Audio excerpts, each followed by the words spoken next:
welcome everybody. I'm running a few minutes behind here. Had some issues with my computer acting up here a little bit, but we are ready to rock and roll. Except for my stream chat wants to put the stinking thing above everything and scrunch it up really little here. Let me see if we got going here in Discord. I am in my Discord channel right now for you wonderful people. If you want to join in on the Patreon to get into the Discord channel, I am here for you and you alone. Because you all are the greatest and awesomest most people in the whole wide world. And currently I do not have anyone in my ear talking to me. It's going to be a quiet night tonight. Our buddy Bake is not feeling too well, and maybe if he's feeling a little bit better, hint, hint, nudge, nudge, he'll show up and have a little conversation with me so it doesn't get too quiet. So that I am going to rely directly on you wonderful people in the internet to talk to me tonight so we can have some good conversation going along today. I have a tip for you today and a hobby hack. Yes, hobby hacks are amazing. It's my way of saving you money, because saving money is the best thing in the whole wide world, and you want to save as much money as possible. Okay, so first hobby hack. First of all, I've got some green paint here, English Ivy green. Okay, now I've got some hemp twine. I don't know if y'all know where I'm going at with this, but as much as you guys know, I love making stuff on the cheap that doesn't cost me a lot of money. So let me find the end of my twine. Try not to get it all out here because I don't want to unroll it all at once. Let's see. Guess I'm going to have to open this joker up.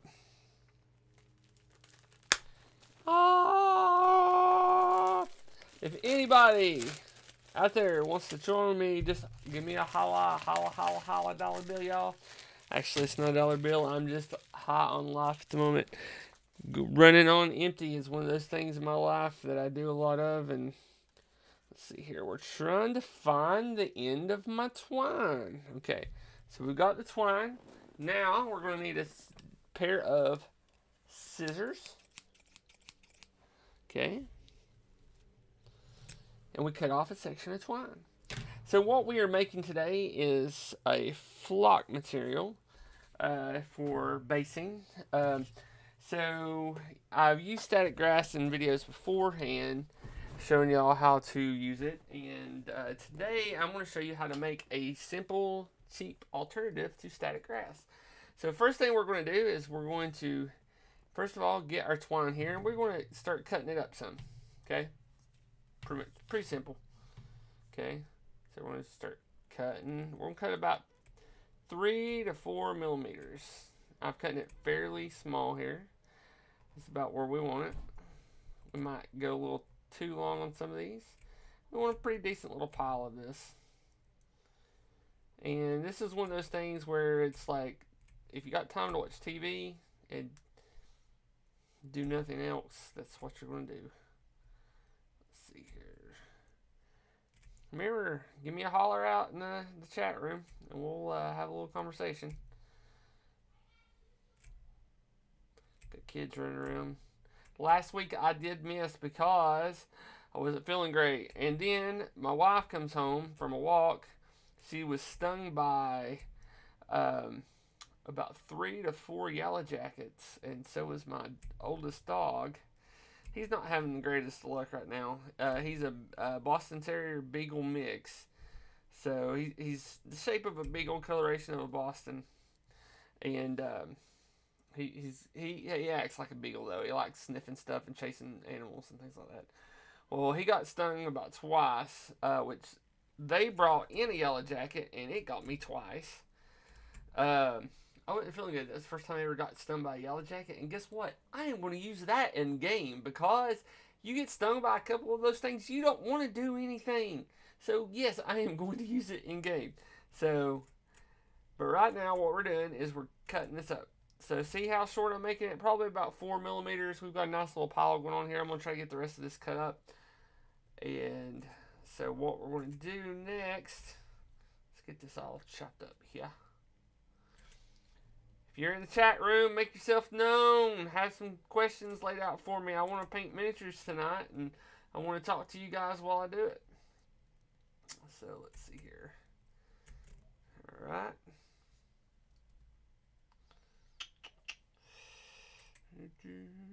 Okay, a little bit.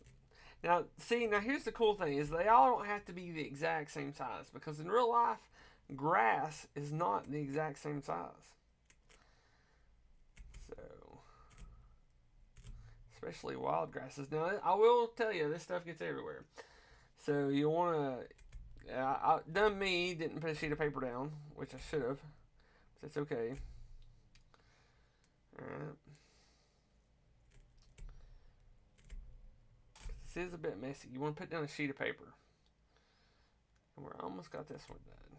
So if you can sit through and do a couple of feet of this a night and get it stained up in one night. So that's the next part. Is we've got this little bit left here. Chop, chop. There we are. Okay, here's a piece right there. Who all's in the chat room with me? Probably nobody. Let's see here. We got another viewer, which is, I think, the thing, the computer. Boffrin, Jerrigan, Dewey Ferry. I don't know. I can't really see names that well. If you have any questions, just let it be known. Let me know if I'm sounding like garbage and if you can't see anything. All right. So I'm going to take, I got a sheet of decals for the, these look to be, well, these are for, Blood Bowl for the Skavens, so, which I don't have those guys anymore. So, we're going to make a pile of this. You see how much we've got here? Okay, we're going to put it in this little cup right here. This, right here. Here we go. Okay, now, we've got this little pile in here. So now, next thing we need to do, handy dandy paint. Now you don't want to make it too thick because this paint's thick to begin with. So we're going to make a pile of paint right here in the corner. I'm just going to make sure I'm in the middle. Okay. Now, this is when you grab your liquids. Do you want water? Do you want what? I'm going to throw in some airbrush thinner. I got it on hand right here. Boom, right there. So I'm going to go ahead and just mix this up. I already have a stick. Yeah, let's see here. Get my dirty stick. So, start mixing this up like this. See what we're doing here? Okay, I'm going to put a little bit more airbrush thinner in. Because if we don't put enough liquid in there, it's going to stick too much together. So now, I've got this clump of mess here that looks like something a horse chewed up and spit out through its rear end. So what we're going to do is we're going to leave this in the liquid to soak, okay? And as it soaks, it's going to soak up that paint. It's going to get, that liquid's going to start drying out. Then, next step is what I do is I stick this container in a non-windy place outside. Okay.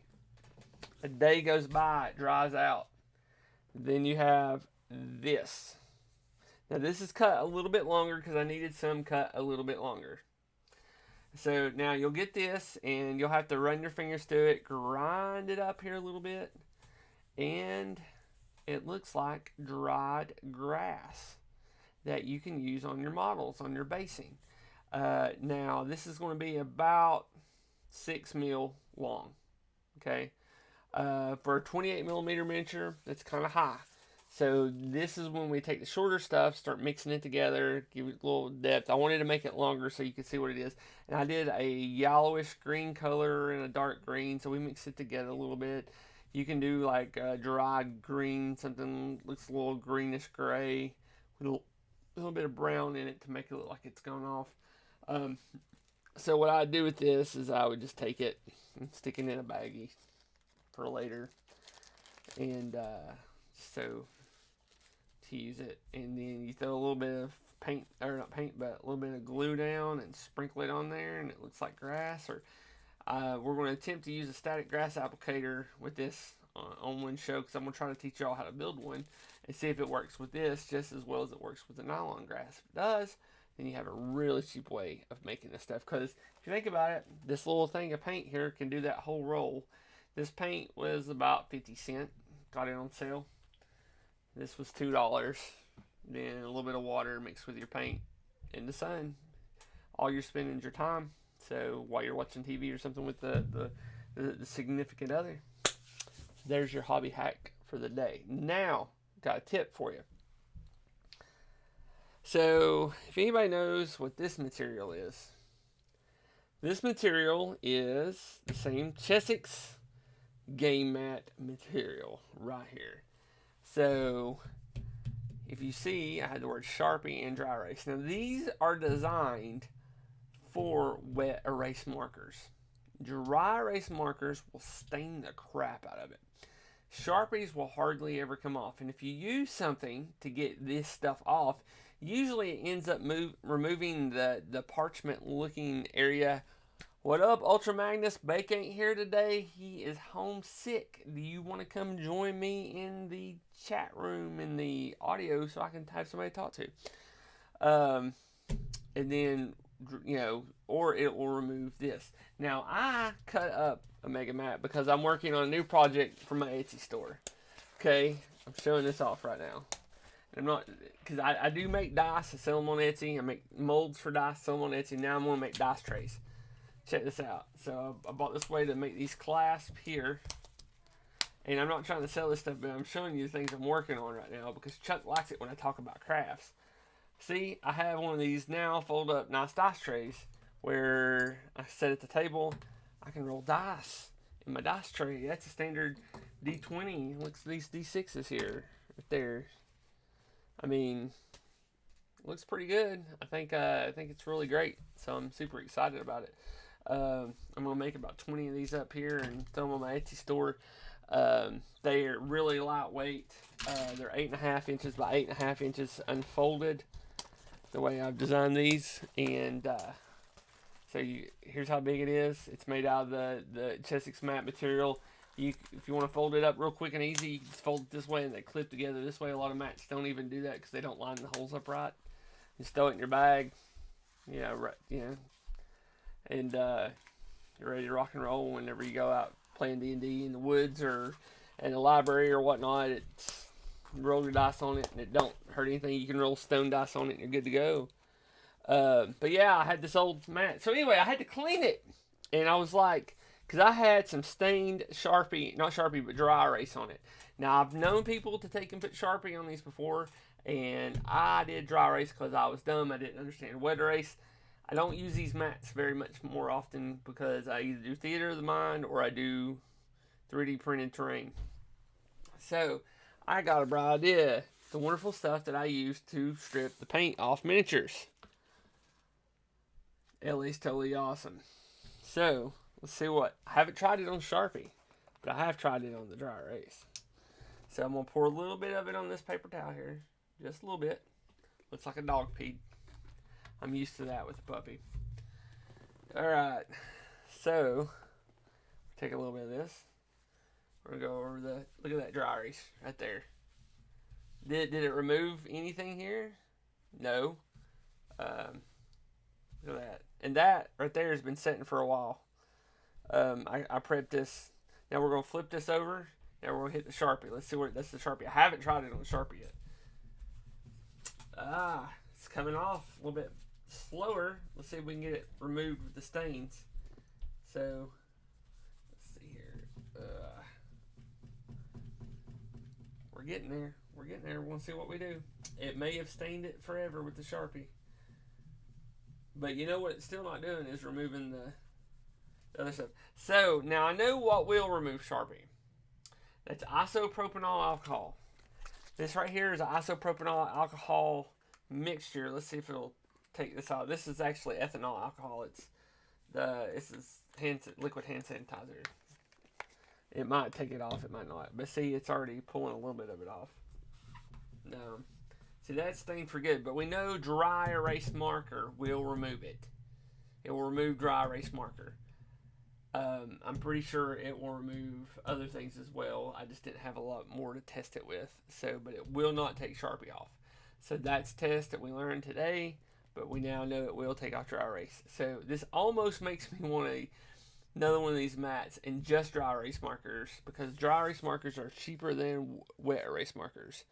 So, for some reason my Skype popped up. It's like, what? I don't need no Skype. Go away, Skype. Let's see here. Okay, enough of that. You all are here to paint miniatures tonight. So what are we going to paint tonight? I don't know. I have some pictures laid out here. So I've got this. Should we paint this guy here? He is a WizKids model. This is a Dragonborn Paladin. I've done a Zenithal highlight on him. It looks like we're going to do leather scale armor. Do y'all want me to see me paint this guy tonight? Because that's what I've got lined up if y'all want to see it.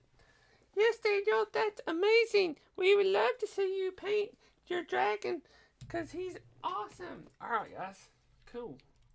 We'll paint a dragon. Born. Okay, so we're going to go with leather. We're going to need some colors. So I kind of want him to be blue. I want this dragon to be a little blue. Then, so he's going to have leather armor on. I see some muscles showing up right here. We're going to do leathers. That could be white. And then red cape. Should we do a red cape on him? Yeah, I know. Alright, so let's get our colors out. Tonight, what are we going to use? I'm almost tempted to use Reapers tonight. Let's see here. No, because I want to use that Void Shield blue on him. I think that'd be a good color. So how's your day going, Ultra Magnus? Hadn't talked to you in a couple hours. Actually, since yesterday. So, Void Shield, we're going to go with a little bit of white. We need some white. Where's my white at?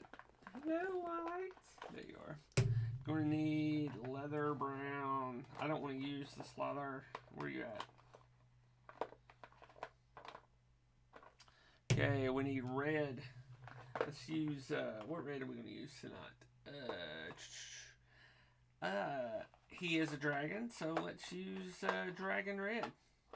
With some dragon red, let's do some vampire red as well. It's a good dark red.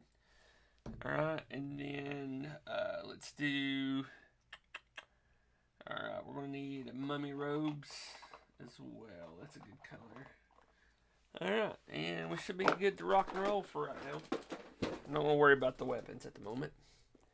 Dennis used Novocaine on tooth almost 5 hours ago. Still no. Yes, I have been there. I've got a lot of metal in my mouth. I wasn't very good on my teeth when in my younger years. I enjoyed a lot of sweets. So there's that. Let's see here. Let's get some of these paints mixed up. I've been reorganizing my office. They told us at work that we need to bring all our personal stuff home because we're going to be here for a while. So I went and got my monitor and cool stuff like that. So I have my work monitor over here. Big 38-inch 4K display wraparound. It's a shame I can't use it for Fantasy Grounds. Oh, alright. Getting these colors mixed up. I'm about ready to switch out to another leather brown. This one's almost had it. Hopefully I'll run out of it soon. Okay. I knocked him over. It's fine.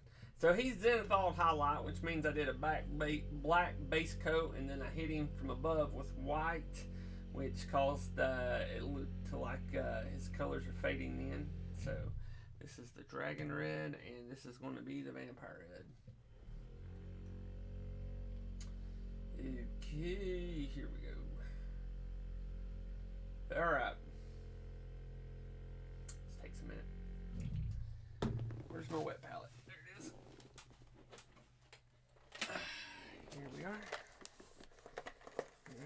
brushes we're going to use tonight. Let's use Element Gains. That's the Regiment brush. And then I'm also going to use this guy here for base coating. So we're going to go straight up, not old school. We are going to block him in like a champ tonight. So to block him in, we're going to start with the blue first, which is the skin. Let's see here. How do I do him over here? I've got him in a different type of armor over here. Okay, he's all blue there. Been working on him on another project this way, so that's why I'm going to go with the blue. I'm still not done with this one, but he's the two different armor types. All right. Okay, we've got the blue here. So again, we're going to do the base coating. Wet my brush. There he is.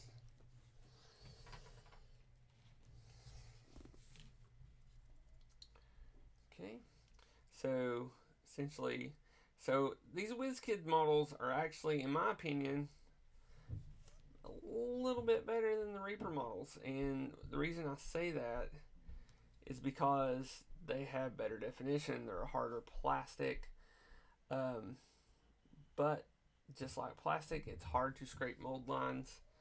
So I'm still not very good at scraping mold lines. And I'm going light. So here's the thing about doing this the Army Painter way. You always take it up to 11 and then you tone it back down to a 10. So that's what we're doing. Is we're taking it to 11 to start out with. Okay, with the colors here. And then when we start washing it and shading it, we take it down. And then we bring it back up to 11 with highlights.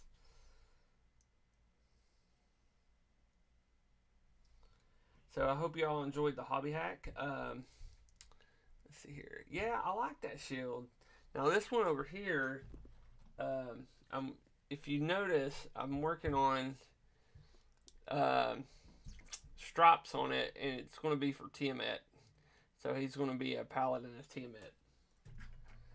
So just getting him painted up. I go through phases, and I enjoy having this show to where we can actually just sit and talk and paint. But I do have mental health issues, mainly depression and anxiety. So I go through periods where I don't want to paint. But having a show like this makes me want to paint, because I'm like, well, I gotta have my show, and I've got to teach people, and I like teaching people how to paint and stuff like that. So how it's all jacked up there, that brush. That's fine though. Okay. Let's see here. Yeah. That's pretty much. Let's see here. Yep. Okay. Next, we're going to do the mummy robes. Actually, let me get this back of his neck here. Gotta get those spots there. My 3-year-old's upstairs running like a crazy man. Yeah, I have an Etsy store. I don't have anything on it right now because I shut it down for the move. Let's see here. It's called Twisted Dice Towers. Let me drop it in here. I'm gonna drop a couple other links real quick as well. So let me get the Etsy store. I have to sign in. And I'll have that listed there, all that stuff if you're interested in it.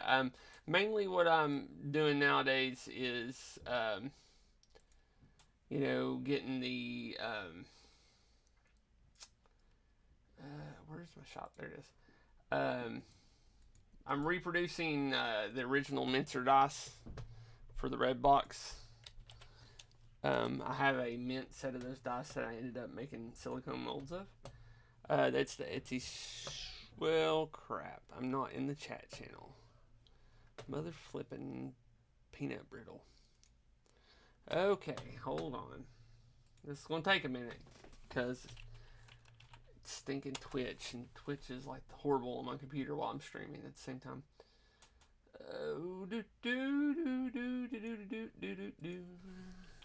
Troll Lord Games. It's live. I wonder who is live on Troll Lords. I heard they got this guy who does painting, and he's really amazing. Okay, there you go. Twisted Dice Towers. Now, let's switch that to mod chat. Let's see what's in there. Alright, and then let's go to my Patreon. Now, I have a Patreon. This Patreon is just to keep me in supplies for doing my hobby hacks. It's not trying to make $1 million, nothing like that. There's 3 levels. The $3 level gets you access to the Discord channel. A $5 level gets you access to the that plus the recipes early, and then there is a $30 level that gets you access to me for 1 hour a month to help you with your painting, or for me to paint one of your miniatures that you ship out to me, and I will paint it for you. So here you go. I will post that link there. Again, it's I'm not trying to make a living off this, guys. I'm just trying to keep myself in supply so I can make some of the cool things that you all get to see and stuff like that, and show you all how I do this stuff. So, but yeah. Let's see here. I might keep that up here. Quit. Go away. Don't back my phone up. Why are you trying to back my phone up? Okay, so I'm gonna go into mod chat here, and I'm gonna pause the stream. We've got a few people in here, so there we go. We'll just close this window out here. Hopefully, yeah, it's cool. Close the dockable window. All right.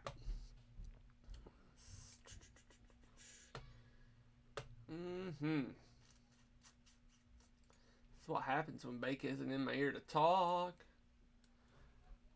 I go insane. People go like, Daniel is crazy. Okay, alright, back to painting. So we got those spots. Now what we want to do is take the mummy robes. Mummy robes is a kind of an off-white here. I do want a color. It's called mummy brown. You can't get it anymore unless you have a tube that's almost 200 or 100 years old. It's actually made up of ground up mummies. They quit making that one a long time ago, when they're like, hey, maybe we should quit grinding up dead people and making paint out of them.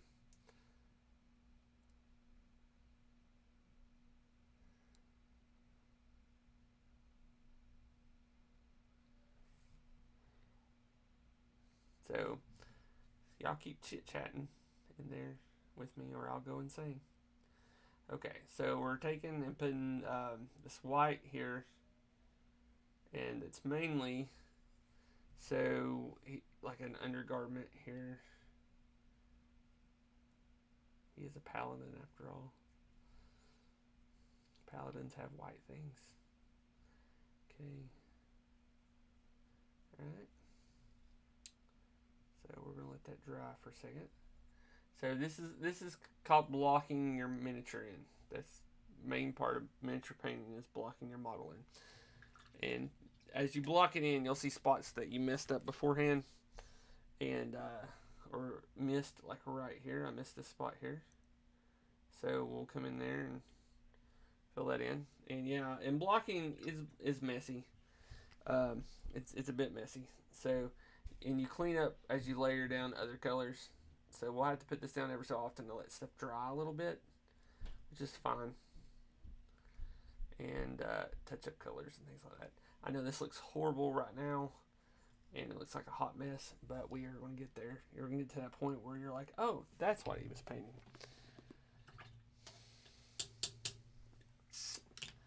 Have a drizzink. So I came up with that really cool idea for MacGuffin, and I'm not going to share it with you guys because I'm going to use it in my Castles and Crusades game. And I'm inviting you guys. I'm going to post it in the Troll Lords chat. After this show, I'm going to post my Fantasy Grounds username The password for it, first six people, first six people that sign up for it can play my game. It's gonna be every other Sunday night, and I'm gonna say this loosely. I'm if somebody gets sick, we're just canceling the game night, or somebody just doesn't want to play, we're canceling the game night. Because, and I don't want people to feel bad about not making it to a game. That's how I am. It's just a game. If your life revolves around this and it's going to ruin your week to not play, then I don't want you in my game. I really do want you in my game, but what I'm trying to say is we're in this to have fun. We're not going to get mad at people. It's going to flip flop between that every other Sunday evening and flip flop between my second edition Dungeons and Dragons game on Fantasy Grounds.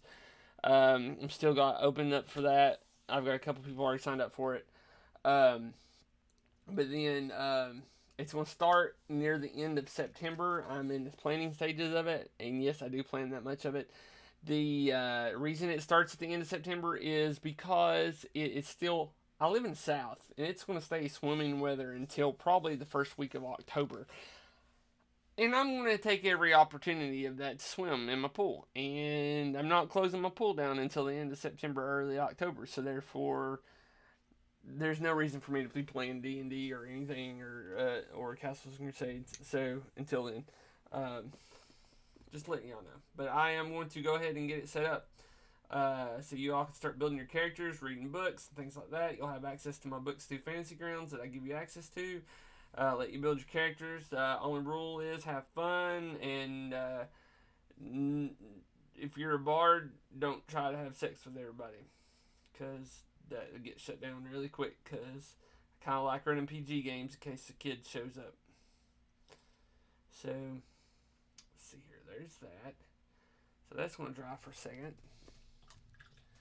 Now nobody's chatting with me. Come on, guys. Now, we're going to take and use this. We're going to go with the Vampire Red before we go with the Dragon Red. So, look at that mess, man. Let's see how it turns out. Red paint sucks. That's not good. Even with this high-end paint mixer. Sorry, this is going to be loud.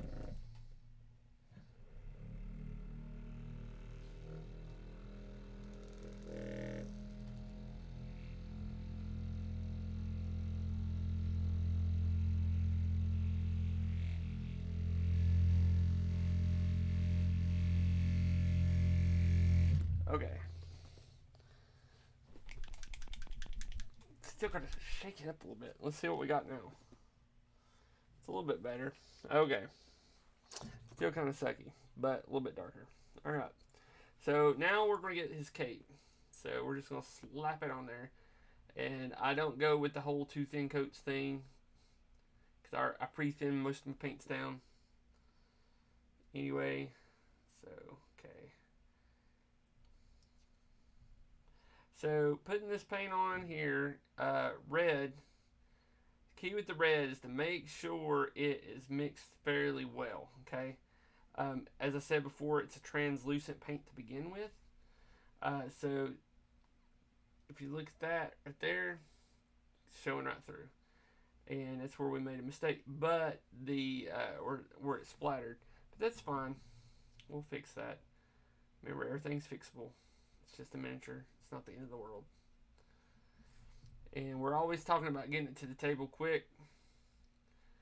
And this is a player character, which normally when I talk about getting it to the table quick, it's mostly monsters. So to me, this is a monster because I don't like people playing Dragonborn. I'm that guy. I'm that old school guy. There's only certain races that you can play. If somebody's trying to play a half orc, then there's going to be a little bit of racism involved. And I don't mean this in a bad way. I mean, it's just part of the game. Half orcs are born out of rape. I mean, and what's going to happen is half orcs going to walk into a village and they're going to be like, people are going to be like, well, we know how he got here. So it's just, that's how long I've been playing. This is how I've played. I can't evolve that in me at the moment. Okay. So we've got this vampire red now. We're going to see how it dries. And we'll probably have to do a second coat. But the black is going to come through and it's going to give it a little bit of depth anyway. We do have a little bit of pooling here. So let's kind of slather it around a little bit. So, and part of the way I paint like this is because, let's see here, that's good red though. How many years have you been painting? Really and truly, I've been painting, started when I was 16, 15, 16, getting ready to turn 16.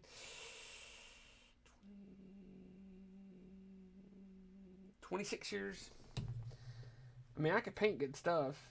It's just takes my time. I do have a model here I painted the other day, but I might have to cover up part of it because it's not a appropriate model for Twitch. But I mean, we've got this. This is a succubus from Reaper I painted a while back. Let's see here. And so, this is just something I did on my downtime. But I had to cover part of it up. So, you can see what she looks like there. Again, like, I'm working on these right here. I just finished another one of these models for a friend. So, I don't think that one's actually Sophie, because this is just this was the Succubus Queen, is what it was called. Sophie actually usually has clothes on. So there's a difference between Sophie and the Succubus Queen. So, but yeah, I do a lot of miniatures that are tabletop ready, get it to the table, and mainly because that's what I'm commissioned to do when I do get commissioned. This is like, just get paint on it. I'm just like, come on guys, we can do it better than that. But it takes longer to paint a model that's non-tabletop standard, and I'm usually getting hit with like 20 models at a time. Like, I'm getting ready to get a commission here Friday, and they'll probably send me paint it too. Some Age of Sigmar orcs. I might not paint it on the stream though, because I don't get a lot of good brush control this way. So I have issues with painting on the stream. Yeah, did you look that model up, Ultra Magnus? Message me on Discord and I'll send you a picture of the whole thing. So I can't really post it to Twitch. I don't normally paint models like that. It's the only one that I have in my kit that's like that. But it's a succubus. It's not a player character. I would never paint a player character to look like that at all. So as this dries, the next color of paint we're going to put down is leather brown. That's a force habit. I've actually had tennis elbow from shaking paint before. It's pretty sad. Let's see here. Okay, so here we're going to block in the browns. So this is going to be a hard leather armor. So we will be using our red leather wash for the leather parts. So let's see here.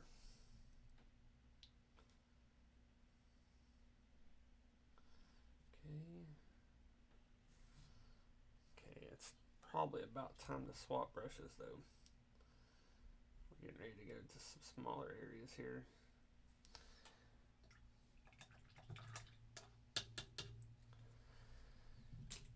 Alright.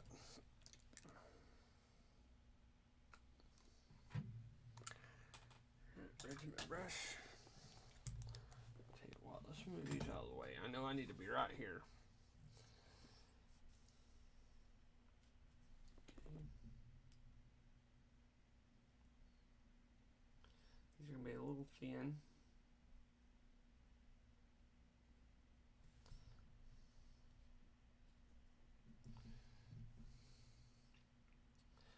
Got water on my ferrule, which is never good. Yeah, the metal part of your brush is called a ferrule. Okay, you never want to get paint in your ferrule. That's what causes the hairs to split. You never want to um, get a lot of water up in there, especially hot water, because that will actually cause the glue in the ferrule that helps hold the bristles in there. It will cause it to loosen up and your bristles to fall out.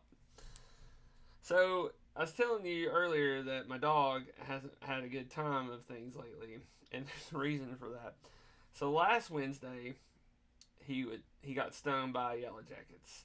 He literally laid in my son's bed, whimpering all night long. Now I laid in my bed whimpering all night long because I've never been stung by a yellow jacket, and I never want to either. I do not know why God would invent such a thing as the yellow jacket. I'm pretty sure before the fall of man that there was a reason that he invented it, and I don't know what it is, and I don't think I ever will. Um, but anyway, the but yesterday we're sitting out on the back patio, and so our puppy Luna, she likes to bark at every living thing. Well, when she starts barking, he starts barking. Because he normally doesn't bark unless there's somebody in the house or at the door that he doesn't know. Well, all of a sudden her ears perk up and I see her tracking something. She's full blooded Boston Terrier, but she acts like she's a dang bloodhound. Um,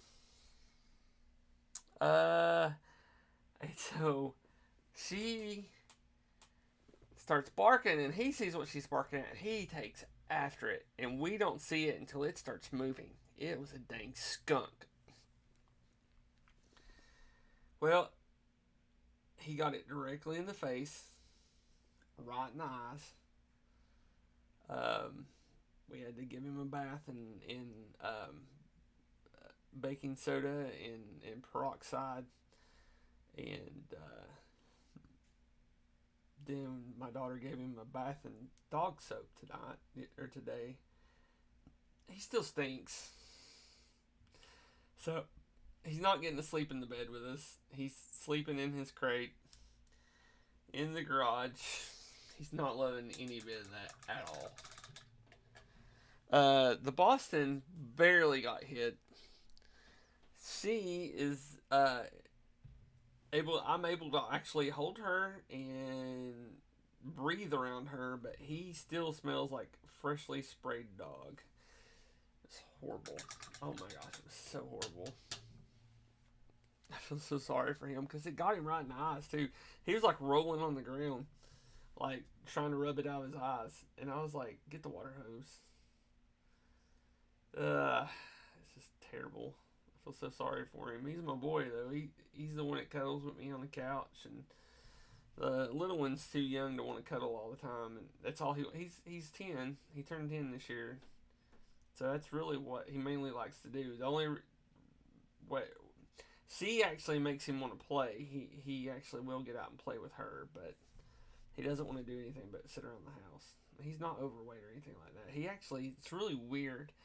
Like you feed him, and like throughout the day he'll come and get a bite and go away from his bowl, and then by the end of the day his bowl will be empty, and then you just start over the next day. He's really controlled in how he eats and stuff. So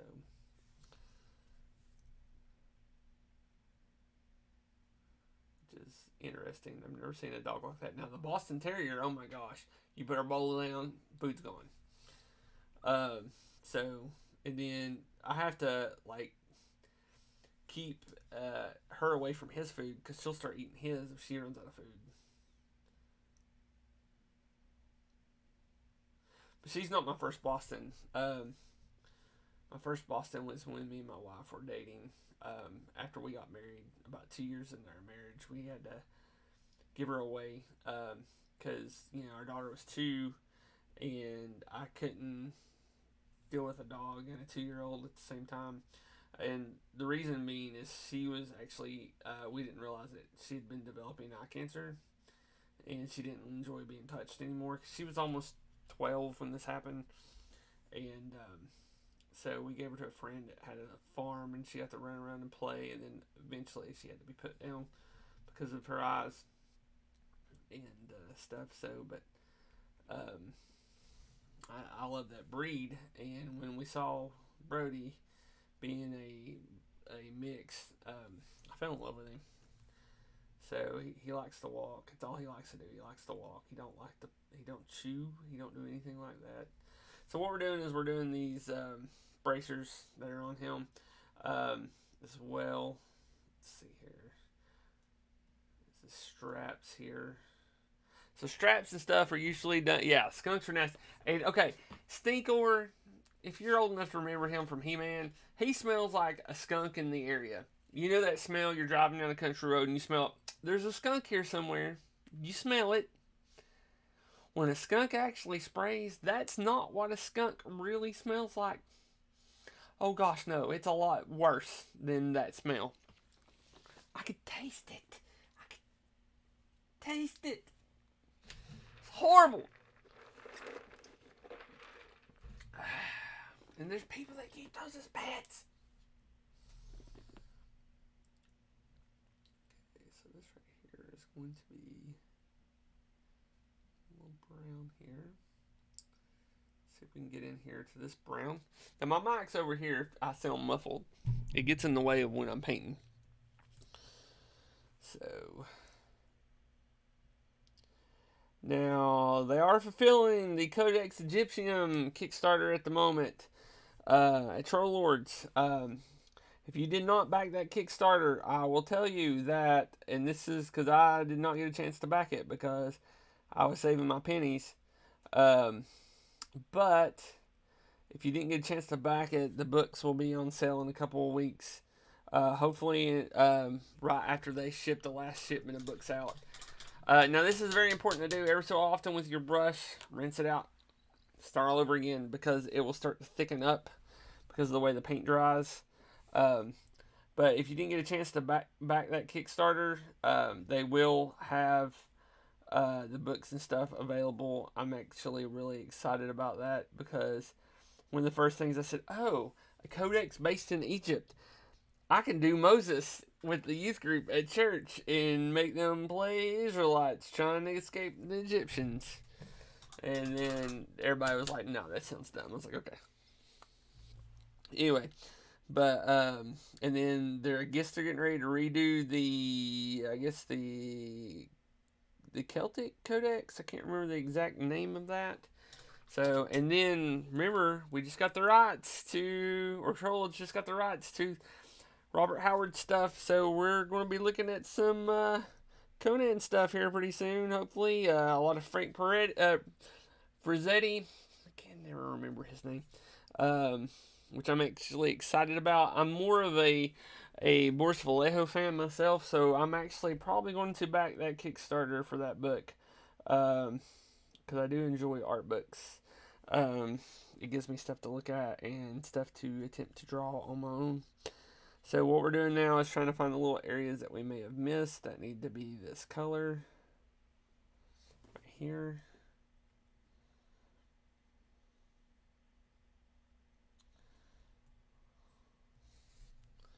I feel rushed a lot of times painting on the show because I do have a time limit. I know I'm not really rushed. A lot of my time is spent like just idly chit-chatting and things like that. I know some paint shows are actually a couple, like 4 or 5 hours. I don't have the time to devote to that a night to do this. My wife would kill me if I did that. So, yeah, I do have a wife and children that I've got to take care of. And a day job.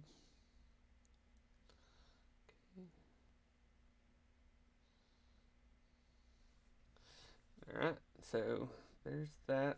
Shoulder pad.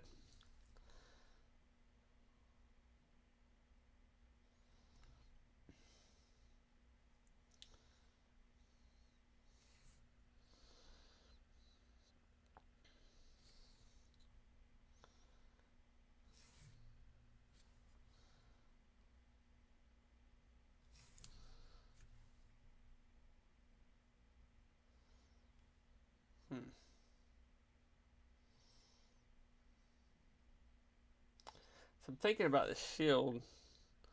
I'll try to make it look like dragon hide. It's already textured like a dragon hide. Huh. Thinking about that.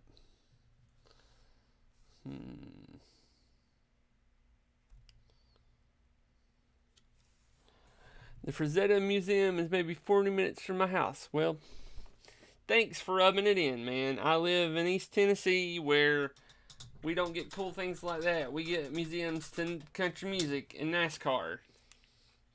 And people that don't like wearing their mask when going out in public because they think it's a conspiracy. The government's trying to keep them from voting. Not the government, but the other party's trying to keep them from voting. I'm not getting political. I'm just telling you, my kids, they get sick. I'm slapping some people. Alright, okay, now let's go back to the red. And we're going to put another layer of red where his stuff is right here. Okay. I missed some brown there. We'll just go back over that here in a minute. Okay. So we're going to throw some red right here.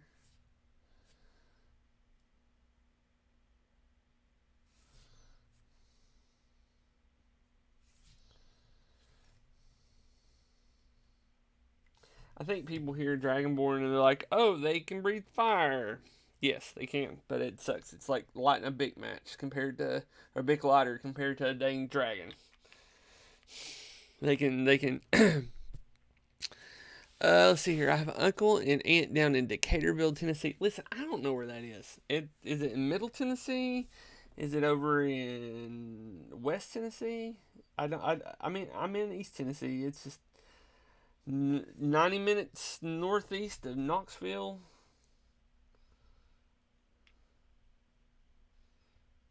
I know I'm 4 hours from the Geek Preacher, one of my closest friends who lives in Nashville, same area where my little brother lives.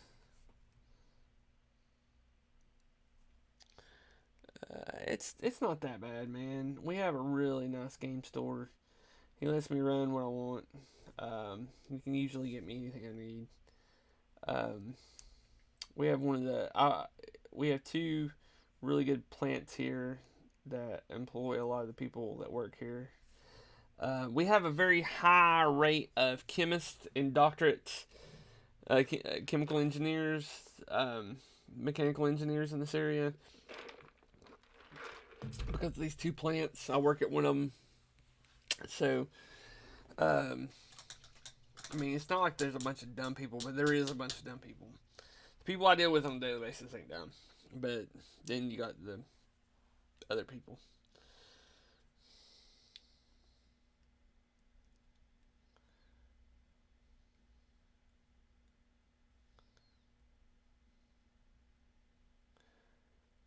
I mean, it's like, this area is one of those areas where, like, Dungeons and Dragons is of the devil.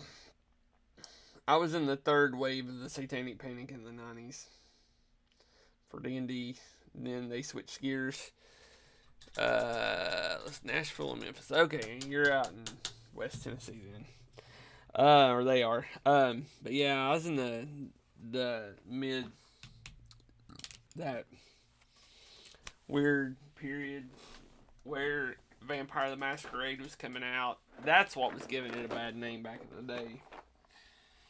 Alright, so I need black. There's a reason for that, and I'll explain it in just a second. Okay, we need black. I need to go ahead and get the skeleton bone out. Need that for the nails. Alright. So what we're going to do is, since I'm not painting the shield and the weapon today, I'm going to go ahead and I'm going to take and paint the shield and the weapon black. Let me fix that one brown spot I mentioned a minute ago, because if I don't, I'll forget it. So, who knows? It depends on where I'm at right now. I may be able to get to the shield, and I may be able to get to the weapon. I do want to spend a little bit more time on the shield, though, because I think I can turn it into something cool again. So, Alright, and this is going to be gold. I'm going to do that in gold. Alright, so let's do that there. So this is our first coat of everything. So I'm going to tell you a secret about washes. You're your friend. No, washes are really cool because, especially for newer painters, they hide mistakes between. Essentially, what you're doing when you're painting a miniature is you're coloring a picture that's 3D. That's it. So you know how like sometimes when you're coloring with crayons, you might go over a line or get a little bit into the other one. Well, because of the 3D nature, the wash goes in between the crevices and helps hide those mistakes. A lot of people are like, well, real painters don't use washes. Actually, yeah, they do a lot. They use different types of washes. They use oil washes. They use patinas. The original washes that started out were oils. A lot of people don't like to talk about it. They called it like the patina of Israel because they used a certain color, and I probably think it was made out of mummy brown. Not really, but it was a color. I had to find the actual formula, but it was mixed with mineral spirits, and that's how it was washed. So what I'm going to do here is I'm going to take the black, and I'm going to go ahead and start doing this area here. Got to be careful to not get it on blue too much. Okay. So when we're going around the edges here, and I wish I had a better camera for you guys, but when we're going around here, we just make sure we don't get it in the areas that we don't want it at. And then we could start moving it a little bit more. I will tell you, on Friday nights I have another show on Norse Foundry's channel. I'm mainly painting their models that they are releasing for their Kickstarter at the moment. Once I get done with that, I may switch over to 40K miniatures some, because I know they like 40K miniatures too. It's all up to them. They're hosting me. They provide supplies and stuff like that. So I love the Troll Lords. They don't provide supplies for me, which is fine. Because I love them so much and I believe in the company that I'm willing to do almost anything for those guys. I made some really good friends out of them.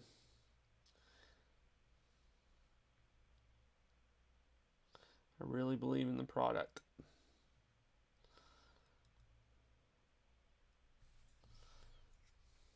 In the business world, I'm what you call a champion.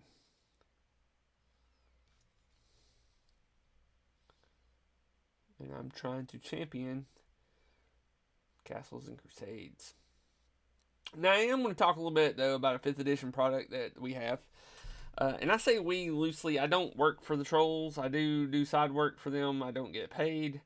But usually for their fantasy ground stuff. And I've done a little bit of the world building on World Anvil. But no, they've... it's a 5th edition product that I do want to talk about. And it's because I'm a really big fan of GURPS. And you're like, but what does GURPS have to do with Castles and Crusades, Daniel, in 5th edition? Well, they have a product that they sell called Amazing Adventures. They do have a Siege Engine version of it, and they have a 5th edition version of it. And so I'll tell you my history. I started with 2nd edition, went to 3.5, and then my group fell apart. We started playing Deadlands after that. Deadlands is one of my favorite settings.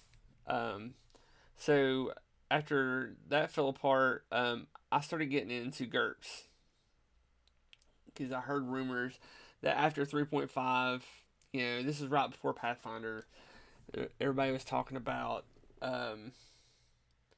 oh, we're getting a new version of D&D, and we don't know how it's going to be, and all this other things. And I was like, I'm tired of this. I'm tired of learning new systems. I want to learn one system and one system only. So I got into GURPS 4th edition. I think it's 4th edition. They just released it.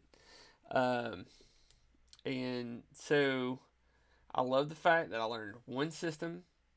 I could play a Western. I could play fantasy. I could play sci-fi. Do all this stuff. Alright? That's great. I learned the system. Nobody freaking wanted to play it in my area. So I took a hiatus for a while. And then one of my buddies was like, hey, my daughter went from my daughter being less than 1 to my daughter being 7. This is how long I took a hiatus from role playing.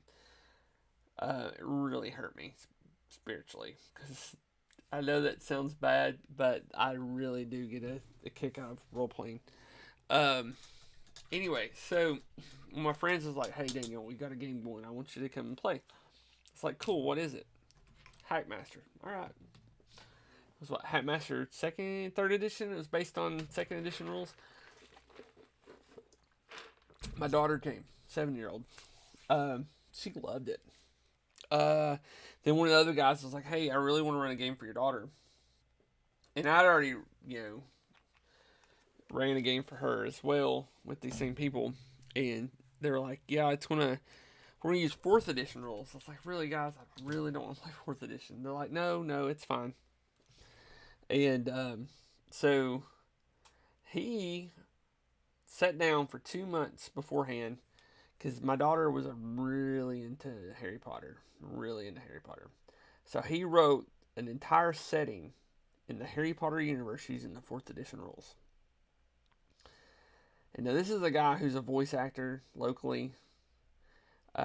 He's done stage acting before. He can write. He's working on a fantasy novel right now. And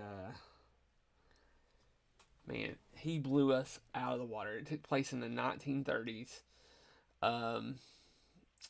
Right before Voldemort, like in my last year at Hogwarts, Voldemort was coming in as a first year. And so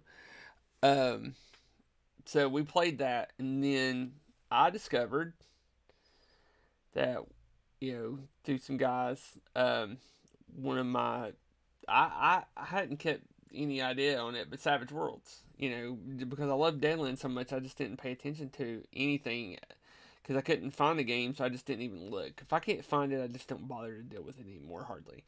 So I discovered Savage Worlds, and I started getting everybody into Savage Worlds. Well, so that was great. I get back in 5th edition comes out. I get into 5th edition. Then I started going into the OSR and stuff like that. And I discovered Castles and Crusades probably about 3 years ago at GaryCon. I was introduced to Steve through the Geek Preacher, and he found out that I do a lot of stuff with the Cub Scouts and Boy Scouts, and I teach them how to play D&D and things like that. So they gave me a copy of the Player's Handbook and Monsters and Treasures, and I started running it for the Boy Scouts, things like that. And but I really miss the fact, like Savage Worlds and things like that. It's hard to get people to play Savage Worlds. You either have people that want to play Savage Worlds, or they don't. And so more people want to play 5th edition. If I can take and say, "Hey, I got this game plays like 5th edition," but it's not.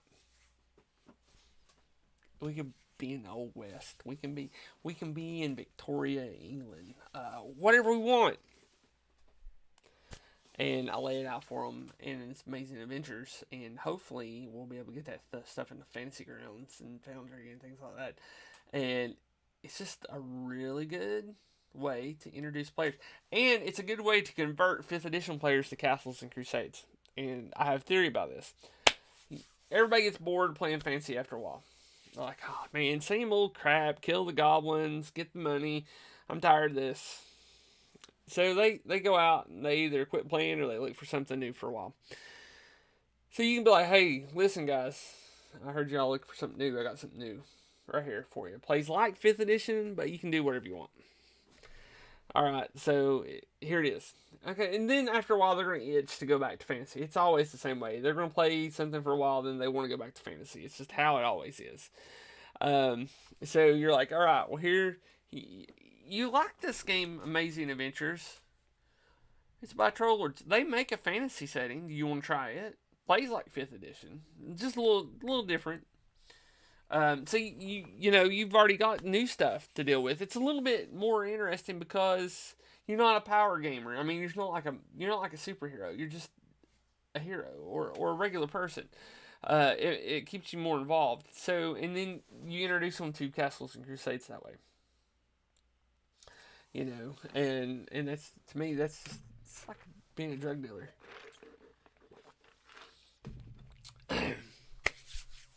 All right, sorry, talk about that too much. Okay, so we've got most of this blocked in. All right, we don't have the gold in yet. It looks kind of goofy right now, and I understand that.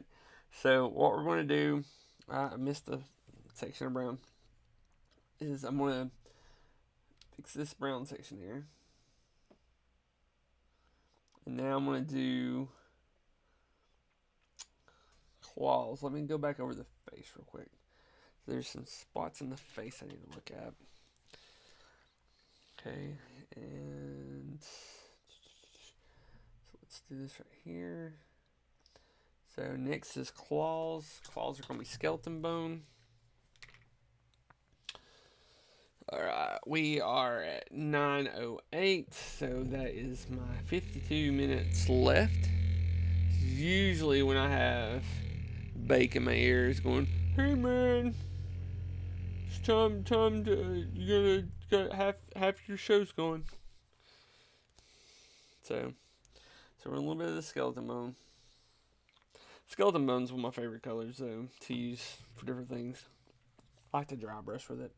Okay, so we're going to come in here and we're going to get these nails did. That's how you have to say it, too. Get these nails did. Let's see here. Let's see how bad it just kills my computer real quick.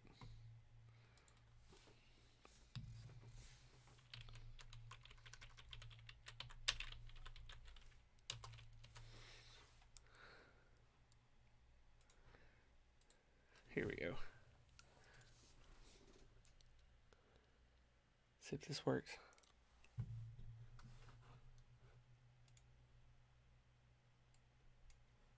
It's not going to work.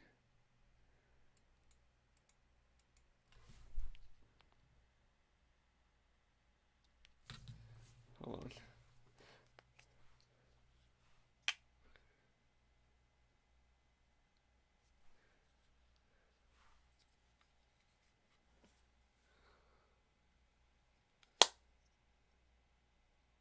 Sorry, I'm trying to get my headset working. It's acting up. See, people could be in Discord talking to me right now and I wouldn't know. Uh-oh. Uh-oh, we got music.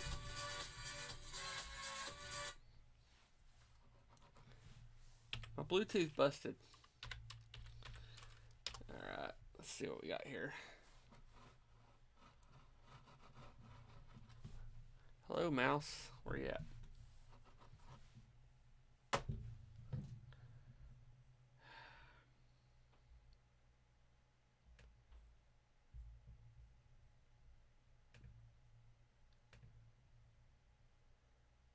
Alright, and...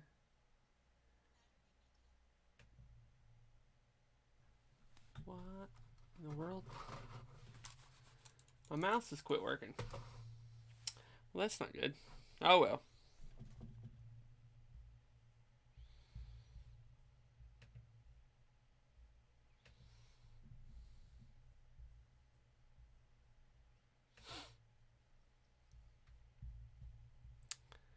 Nothing's working tonight, fellas.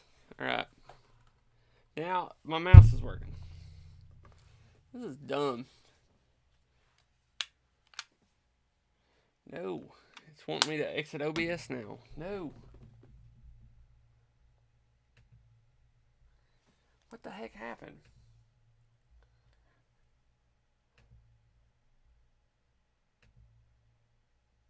I've lost it all.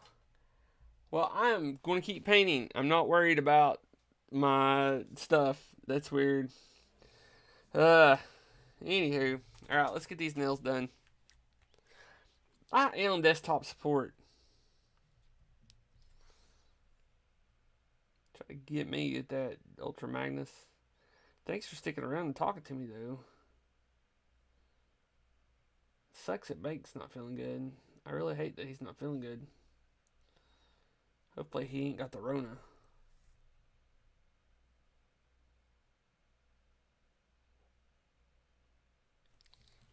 Anyway, let's go check. Make sure nobody's messaging me in Discord.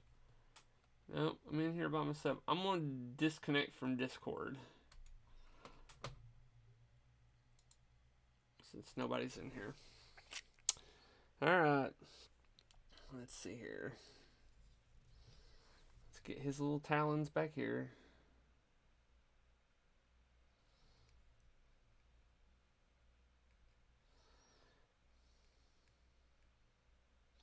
He's like an ice dragon.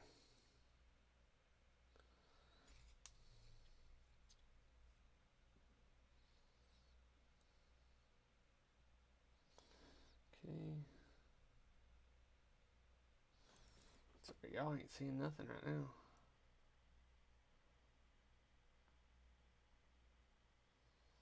Need a new camera.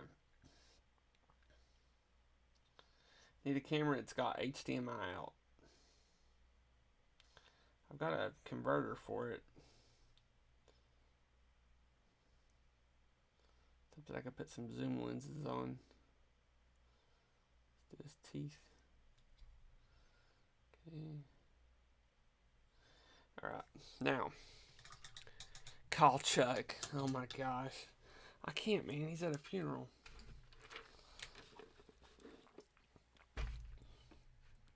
What happened to my images, though?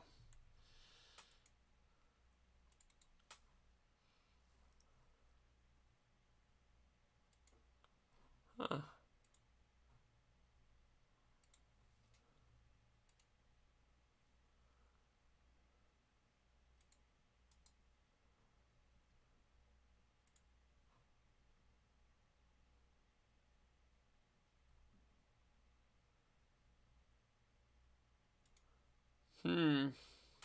This is weird. Stupid OBS. Alright, so we've got that in there. Let's try his eyes. I'm gonna do regular red on his eyes. It's dragon red. This is not the reason why I got the dragon red out anyway. But it may be what we use it for. See that point right there? That's how we're going to do these eyeballs.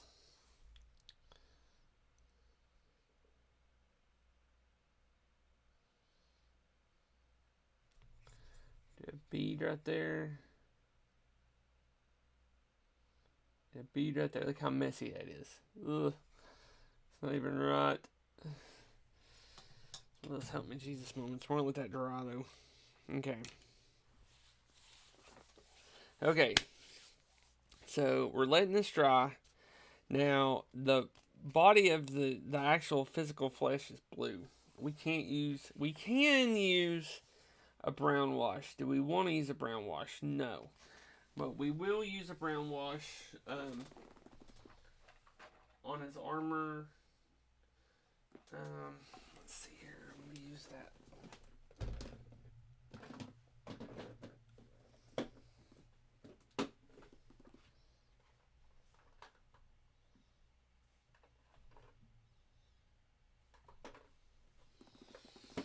So I've got a soft tone. I'm going to see how that looks. Looks good for some stuff. Okay. So what we're using is a red leather wash.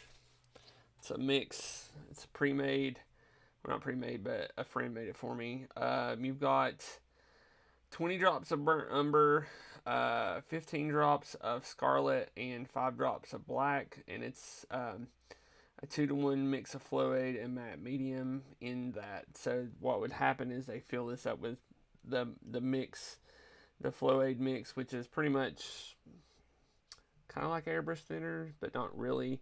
Mix it with the matte medium that we've worked with before, and then they add the drops to it to do that. So, and I knock it over. That's the great thing about plastic mixtures, though. So what we're gonna do is we're shaking this guy up. Check out what my pet spider's doing. He's mad at me. I got a pet spider right here. He's caught him in my office. That little black thing is a cricket I threw in there. I'm probably gonna let him out though. Okay, so let's see here.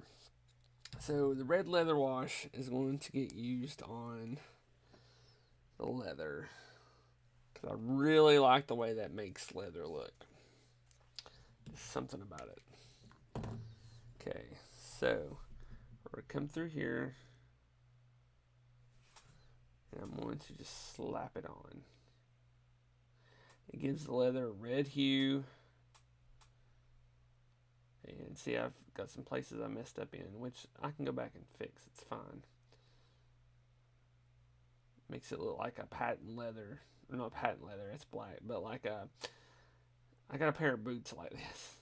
And it just makes me think that the boots are polished in a way that it's just no layer of protection. It's like a hardened leather.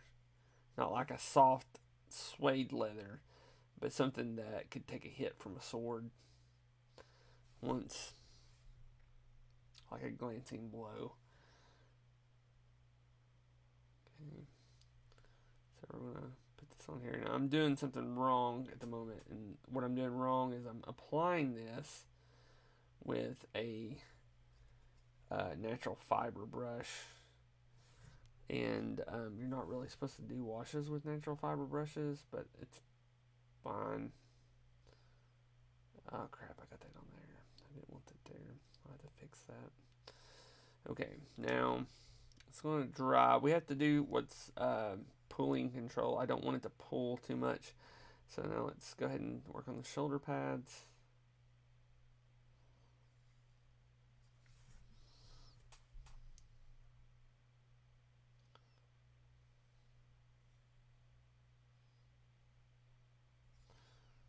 See, now the washing, we'll have to go in and clean up over some areas of the washing, which is fine.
That's when it's set. While it's doing that, we're gonna work on pooling here so we don't get any pulling, tide marks, stuff like that. So we're gonna suck it up here a little bit.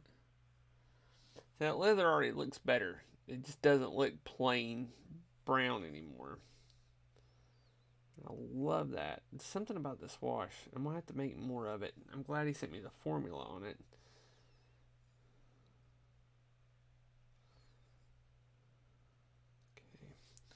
As that dries, let's go and fix this one section where I messed up at. First, let's wipe it off. Come back in here with a little bit more white, touching it up. Here, okay. Alright, and now we can come in on that with a softer color. So we're going to use some of the soft tone. And one of the reasons why I chose that Mummy Robes is because it's a brownish white. So I can come in here with this soft tone, which is a brown wash, and we can just put it over it. There. And it's a different shade of a wash. Okay. Which is fine. So we're putting this right here. Letting it go into the recesses here.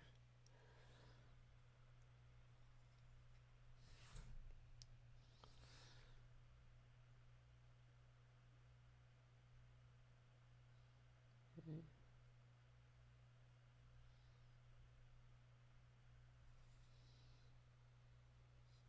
I'll let that set for a minute because we will have to clean that up. Now, so let's let that dry for a second. Just keep an eye on where it's pulling. It's a big deal. While it's drying, we're going to get that dragon red we had a minute ago right here. Loaded up on our brush. Now we're going to start hitting highlight areas on the cape. So we're going to come in here. That dragon red. So these are areas that are higher. It's not the recessed areas. That's why I went with the vampire red first. Because it is a darker red. Okay.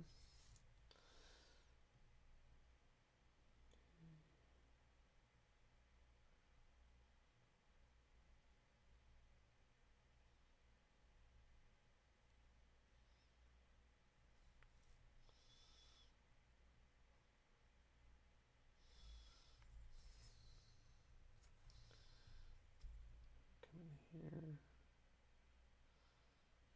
These are the colors that are banging. The edges of it. So I'm going to do the edges right here. Can't see it at the moment. Hold on. We're going to pull this back some. Because I keep pulling my model to me so I could paint it closer to me. And when I do that, you can't see the model. So here we go.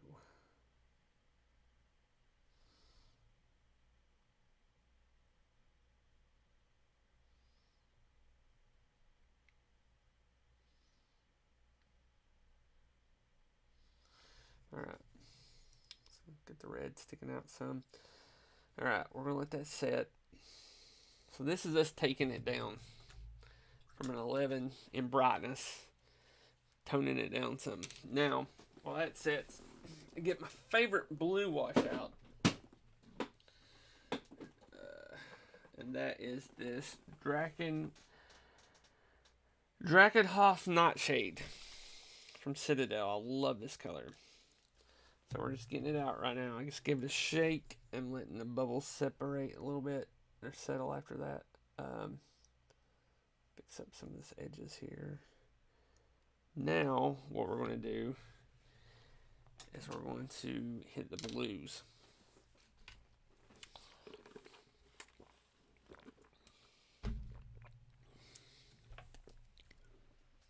Come on now.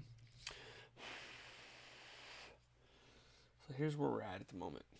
Actually, I should have hit the red right here.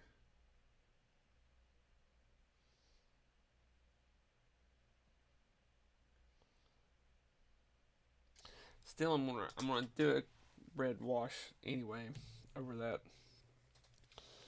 Okay, so a little bit of this blue.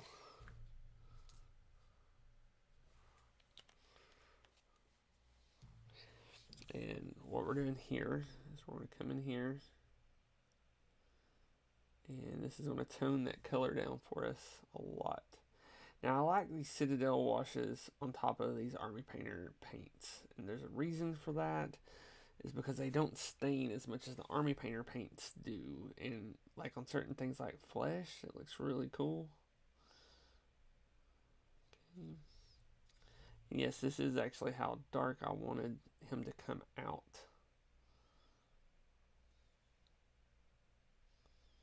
Okay.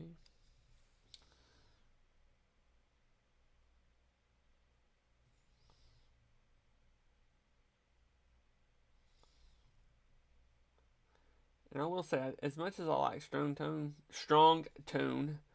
from Army Painter, Citadel is as much grief as I give them. Their wash game is banging.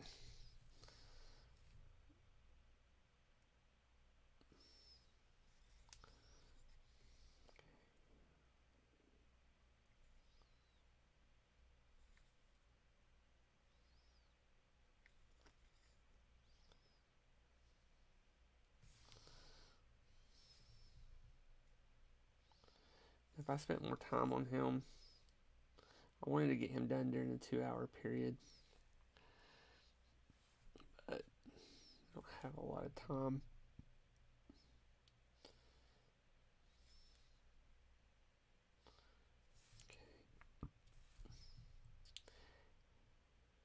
If anybody out there in the world of watching me has any contacts with the guys over at Coat the Arms, send them my way. I'm really looking for a way to get their paints cheaper than what it is to import them. Him, I mean a sponsorship. Tim, if you're listening, that's your job. Give me a sponsorship. Coat the Arms.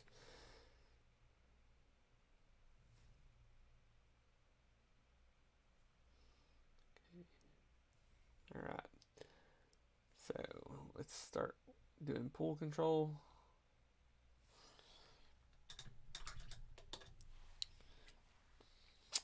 Okay.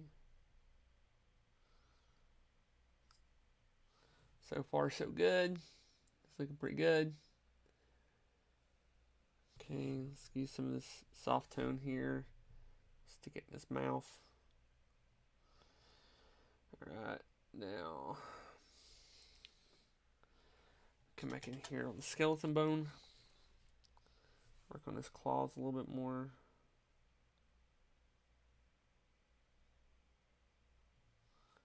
I really kind of want those to pop.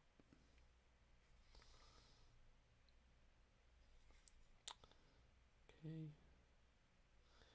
We have to let this wash dry. I don't want to dry rush it right now because the washes are still wet. It would mess the model up. We've had problems with that in the past. Let's see here. Let's do this though. Now I'm going to go back over this right here with a little bit of that mummy robe. There's an area down here I don't like. Fixing that right there. Now this is also where we come in and start doing highlighting once it dries. So let's get a little bit of gold. Which gold do we want to use? Since I've got this open, the Auric Armored Gold from Citadel. My throat's hurting. My voice is going out right now, guys. So that's why I'm kind of talking a little bit softer.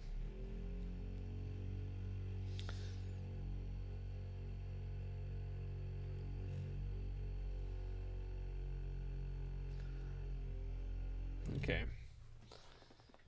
So we're going to paint that plate on there. Now, a lot of people will tell you if you can use two brushes, don't ever mix your brushes for your crap. See, that right there is just nothing but a dang a lot of medium. If you can use two brushes, never mix your metallics brush with your regular acrylics brush because it just messes the brushes up. I don't believe that. Then some of them tell you to use two different wash pots or paint water pots to deal with that. Still don't believe that either. Dang nabbit! I just wasted a lot of paint. That's fine though, because I really want this gold just to pop.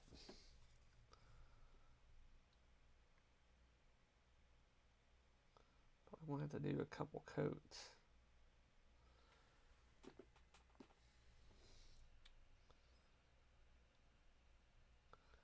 Alright. See how that turns out.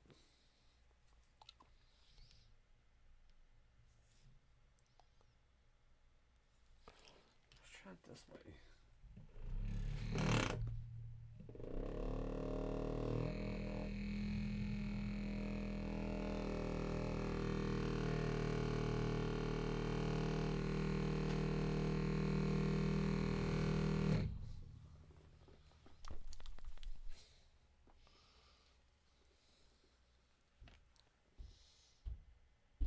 Not much better.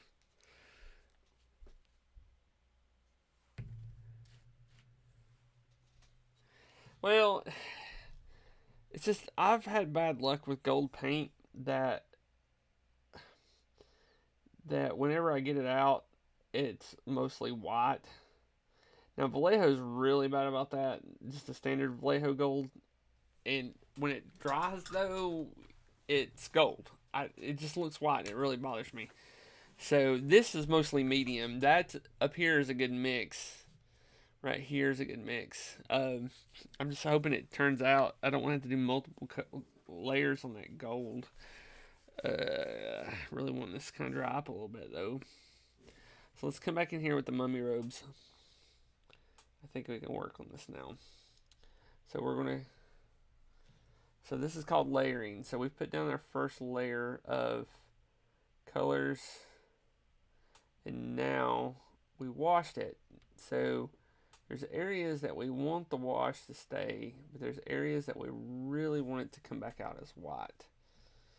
So, and that's kind of the higher up areas, like right here.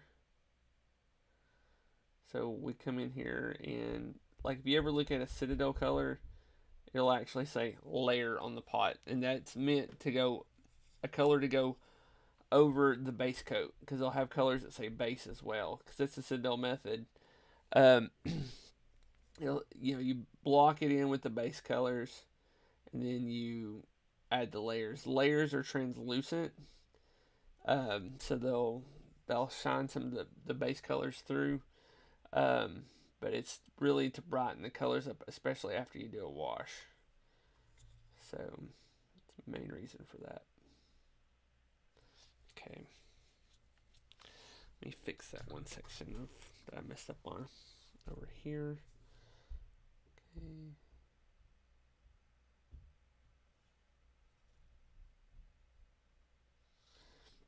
Let's see. That's not one.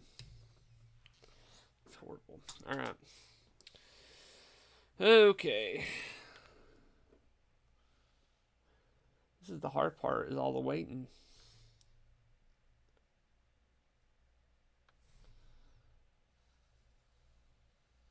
I used to keep a hair dryer around my stuff. Problem is, though, my daughter would steal it. I don't know where it is right now.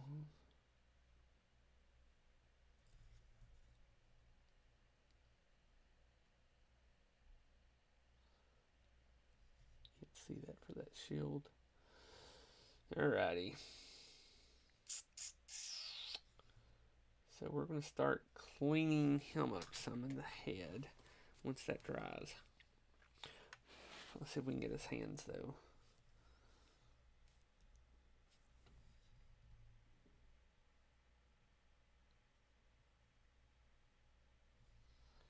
It looks like he might be wearing short-fingered gloves, but I really don't care.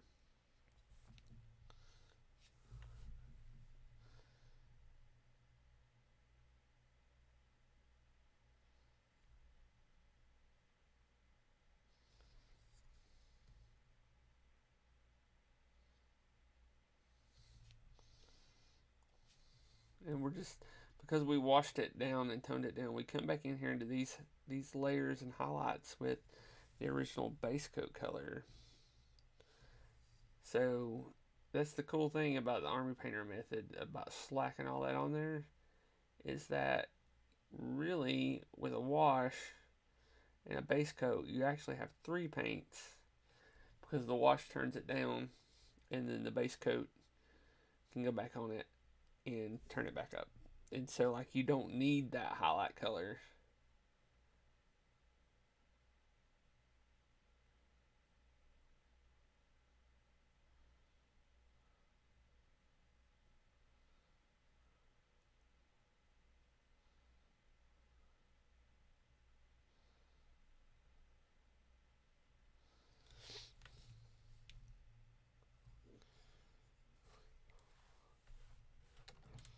Ow.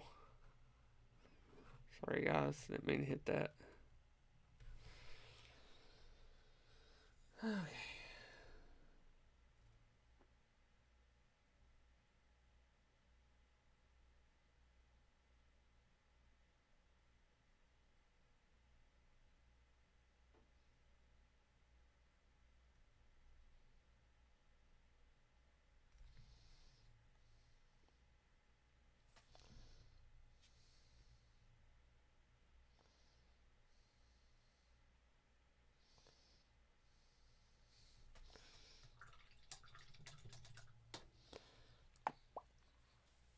Dirty paint water. Mm.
Yes, I'm quiet right now.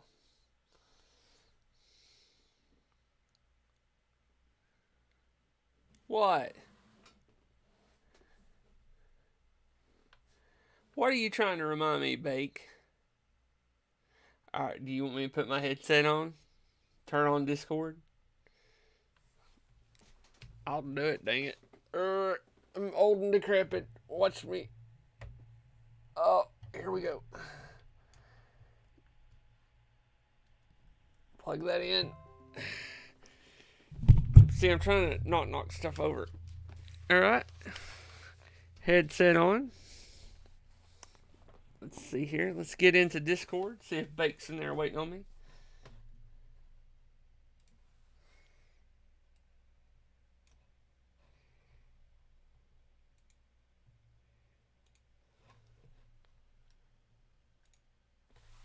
Look, it's a Bake.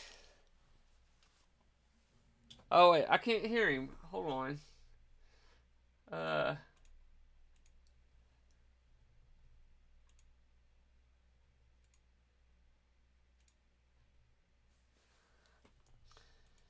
Say something, Bake. Something. What? There he is, folks. There's Bake in my ears. I ain't just babbling to myself for the next 20 minutes. Look at that. Yeah. Say hi to everybody, Bake. You're on this channel. Hello. Good morning, everyone. Good morning. Oh, we're painting a dragonborn. What do you think about my dragonborn? I like his hair highlights. You like that? His hair, his dreadlocks, his blue dreadlocks. I'm a little bit upset at the moment.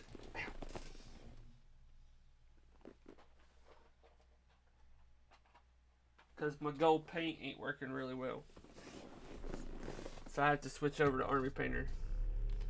This crappy Citadel paints. Look at it shake. Let's see if I can stop it from shaking. Stop shaking. Okay. So switch it over to Weapons Bronze from Army Painter. Yeah, I went and tried to look for some of that plate mail that was all out, but I got that shining silver and it actually worked out. Bro, that's just the bomb, ain't it? It's That liquidy was too, ain't it? so much better than lead belcher. It's like a lot thinner. Yeah, way easier to work with. Yeah, it flows really nice. Now their golds are a little bit thicker now, so everybody, now this is the cool part where I've got this bronze out now. So this armor's kind of got like a little edge to it. So what I'm going to do is I'm going to come in here with the bronze, and I'm going to take and hit all the edge work of this armor here.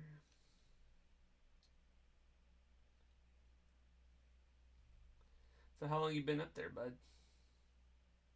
About 10 minutes. See, look, guys, and he came straight to me because he knew I needed him to keep from boring you all. So we went in and did around here on this armor some. We're gonna come right here. Try to get Ultra Magnus to join us, but no. Let's see, I'm gonna come in right here with this gold. Alright. How are you doing out there, George? see here.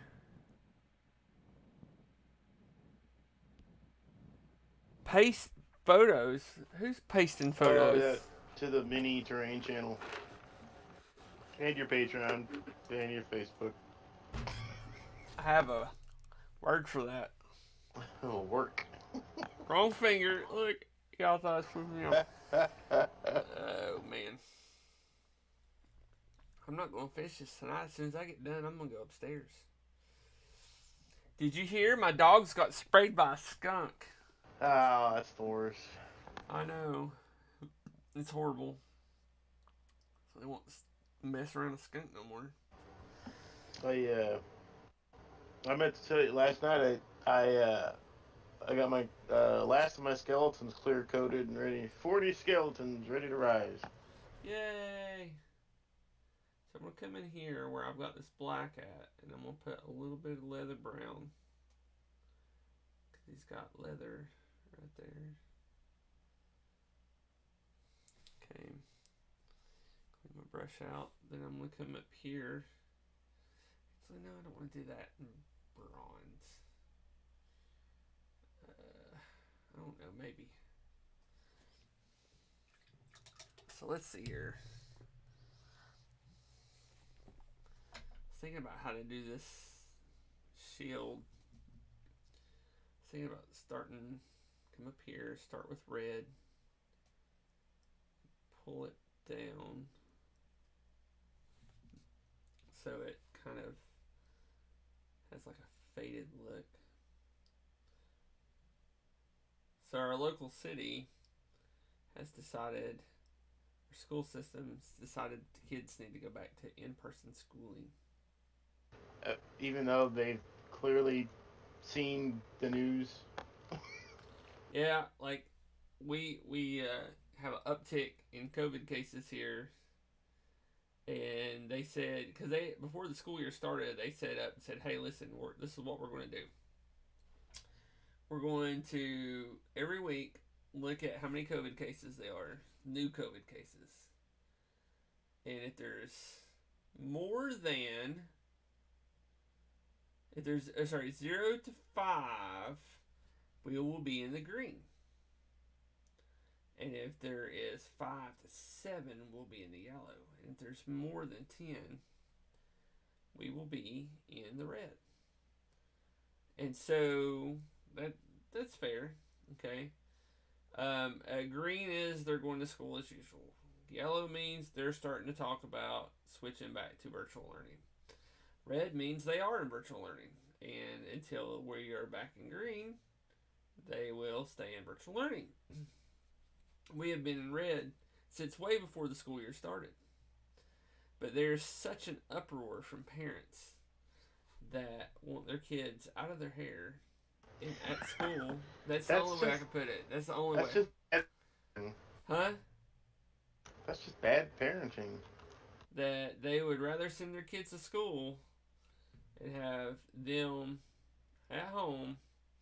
And what's going to happen is one of these kids are going to get COVID, and either the kid's going to die, or the parent's going to die, or we're going to have or a family member's going to get COVID from the kid because the kid brought it home from school, and now we're going to have a lawsuit on our school system.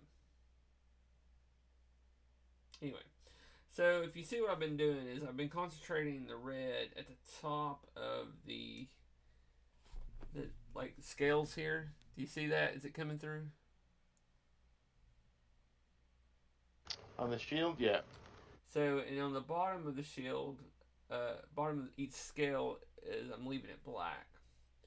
So what I'm doing is trying to concentrate the colors at the top, which gives it a more of a 3D look onto the shield. And so what we'll do is we'll go over that until we have a fairly good opacency to it. Okay.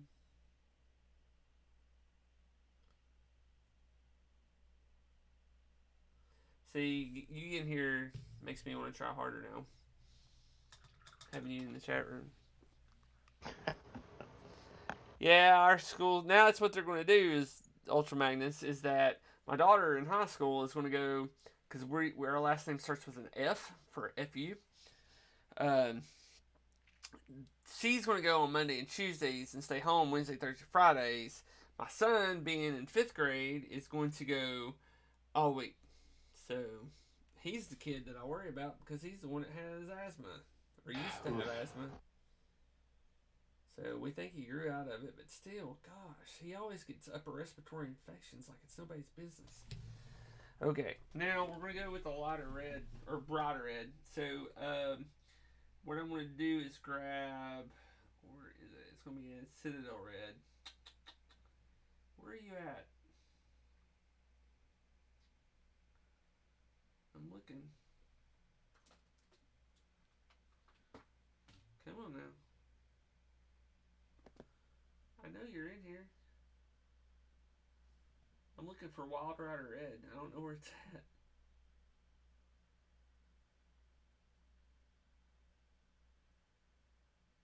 I broke down and brought a bright orange because I was tired of trying to mix it. What the heck? Ow. Browns, blacks, Sandry Dust, Morphine Brown, Bugman Glow. There's Corn Red, Miss Fistion Red. Where the heck is my Wild Rider? This is dumb. Clean my brush out. Don't want it to dry. And I'll use Evil Sun Scarlet. That's my go-to, man. Should go to. It's a little bit brighter. It's brighter, so I can put it more towards the top of the shield scales. So And it don't do too bad on white either. But I don't know what's your base, black? black and red. Yeah. So this is a, as I was talking beforehand, this is a layer paint. But you see how much brighter it is than this red over here. So it's more of a paint to it. So we're gonna start here at the bottom, and we're gonna not bring it all the way down. Okay, This is your 10-minute warning. 10-minute warning. But you've only been here for 10 minutes. How am I supposed to get my taste of bake every day? Oh my. That didn't come across right. Sorry. No. Mm-mm. No, not to say anything bad about our friends at Norse Foundry. Uh, they were like, "Can you not have him talking while you paint?" I was like, "Okay," and then Tim's like, "Can you please have Bake talking while you paint?" I was like, "Yeah." Oh, I don't think it's distracting. Okay. Talking about tacos all night on you. I know, man. Wink, wink. So, what do you think about that? How's that looking? And that's actually those are really popping out. I like that. Yeah, and of course, what we will do is make a red glaze to go over all of it once it dries.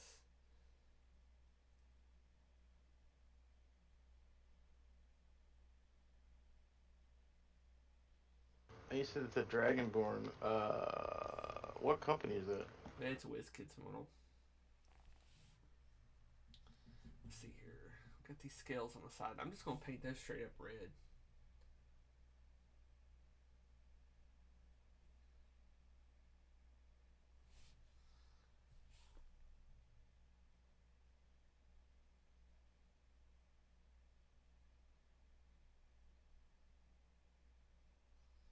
Yeah, Drew is over at Norse has been trying to get me to paint his. He's got a starter kit of those orcs for Age of Sigmar. Oh yeah. He finally got me talked into painting them for him. So plus he's also sent me a bunch of other stuff to paint. We're doing it for trade. He's given me the commander set for the 9th edition commander set for the Indominus. Oh, like the mini box kind of Yeah, thing. yeah, with all the terrain in it, and Nice. yeah. So I was like, That's yeah, good. That's a good trade. I can do it. I do that for you. I probably won't be painting it on stream though because I really want to give it some extra special attention. But he wants it painted like the box art, so it's a lot of yellow and green. Now, is that Marines or the Necrons that are in that command box? The Or is command it box both? has the Marines and the Necrons, but he's one. I'm painting for him those orcs. So check that out. How's that look? Do you think it looks good with the red in it like that? Yeah. Mm, I wouldn't want to get stabbed by that. yeah, and then but he's also sending me his Necrons to paint um down the road once I get done with all that. Now the Necrons, man, he's wanting this really cool motif on them. He wants them mostly black with a purple highlight, like a airbrush purple highlight, and then Ooh. edged in a bright purple. See, now I've been thinking about how I wanted to paint my Necrons. Okay, and so I've been thinking about using the Army Painters rough iron, which is a golden black. It's like black with gold mica in it, Ooh. and then doing like any accents on it or any designs in mummy robes, and then like these two colors here. So like I'm getting the mummy robe, or sorry, these two colors. So it looks like ancient Egyptian.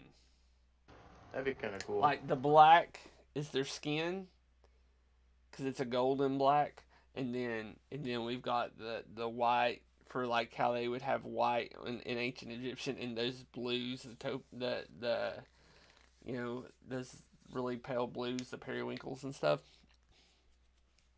So That'll be interesting. Can't wait to see those. yeah, so it'd be an interesting thing. So what are you thinking so far? You liking him? I like his hair a lot. Oh, so you Uh, you don't like the rest of him? I see how it I is. do like the rest of him, Yeah, but I like his hair a lot. yeah, you're mean. And you've got better aim with your brush than I, because I see the back of the shield's painted. So The back, yeah, it's just black. It's black. I just kind of mashed a brush into that Uh, and alamide and was wish for the best. yeah. Let's see here. Let's let this dry for a minute. But Oh, yeah. there's Willie. Say hi Hey, to Willie. Willie! We're painting a Tell him what you're Dragonborn. making. Because, Dragonborns are not playable characters in my world. They are monsters.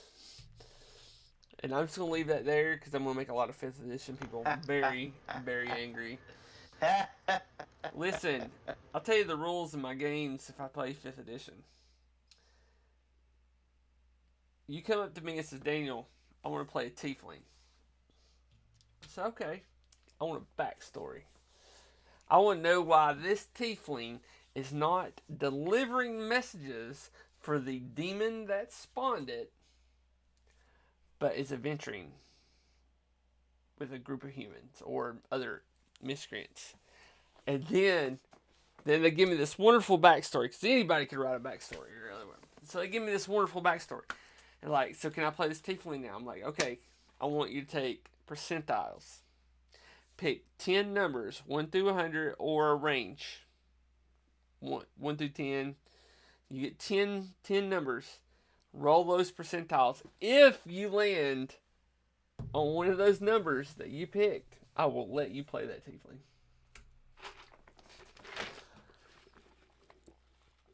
Hmm. Do you know how many people have backed out of my games because of that? I mean, people who really like tieflings, I guess. I'll tell you this. I had I don't know why they would. a friend playing a high elf. Okay. And then somebody joined the group and they wanted to play a drow. I said, listen, I told her, I said, you're wanting to play a drow, we got a high elf in the party. She's like, well, this drow's based on Dritz, so He's good. He's not evil. I said it don't matter if he's good or evil or not. The high elf is going to try to kill him every chance he gets, because I know the guy playing the high elf, and he will roleplay that because he's a high elf. He doesn't care that you're playing like Dritz. If he had the chance, he would kill half elves because they're an abomination, just like you are. And so she got all upset, like, um, so she got all upset about it because when he wasn't trying to kill her, right, he was always commenting on her character and how horrible her character was. And she pulled me aside. Why is he so mean to me? I said, he's not mean to you, he's mean to your character. She couldn't understand it. And I tried to explain it to her because we've been playing since second edition, and this was a fifth edition game. And so, like, she ended up leaving, and I asked her not to. I told her that. I said, you just start ribbing him back. And she didn't handle it, but it's because that's how I play, you know? It's like, they're racist. Then I had somebody. Huh? That's how it is. I had somebody explain it to me that each version since second and first edition are pretty much the same version. They did what they could to get they put second edition out to get rid of Gary Gygax's name on everything, because every time they sold a manual with his name on it, they still had to cut him a check per their contract, from what I understand. So they did second edition to get his name off everything. Rules didn't change. That's really changed. They got rid of demons and devils and stuff like that, and changed some other things. But yeah. So first, second edition, same age, and they say, okay, from second to third edition is a different age. It's been a couple hundred years. Things have changed. We have half orcs now as playable characters. So, and then from there, from second to the third to fourth, another age, and from fourth to fifth is another age. And so, like, since second edition, supposedly there's been thousands of years from second edition to fifth edition. That's why we now have firearms and stuff like that. So, but I'm like, you had firearms in second edition. I don't want to hear that. So people don't know how to play this. All right. So anyway, that's it for tonight. That's all I'm painting tonight, and you all are a bunch of losers, and I love every one of you. I am going to jump on here, start up my fantasy grounds for my Castles and Crusades game. I am going to list my name, my GM name, and then I am going to list a password. I use passwords, and I'm going to put it in the Troll Lords group, looking for game, and we're going to start this. I'm going to do it as soon as I stop streaming. I'm going to stay here, talk to Bake while I do this, and we are going to do this. But I will see you later. Join me Friday nights over at Norse Foundry's page. I will be painting the orc bard that has made a halfling's head into a set of bagpipes, and a female paladin. Noise. Alright, see you guys later.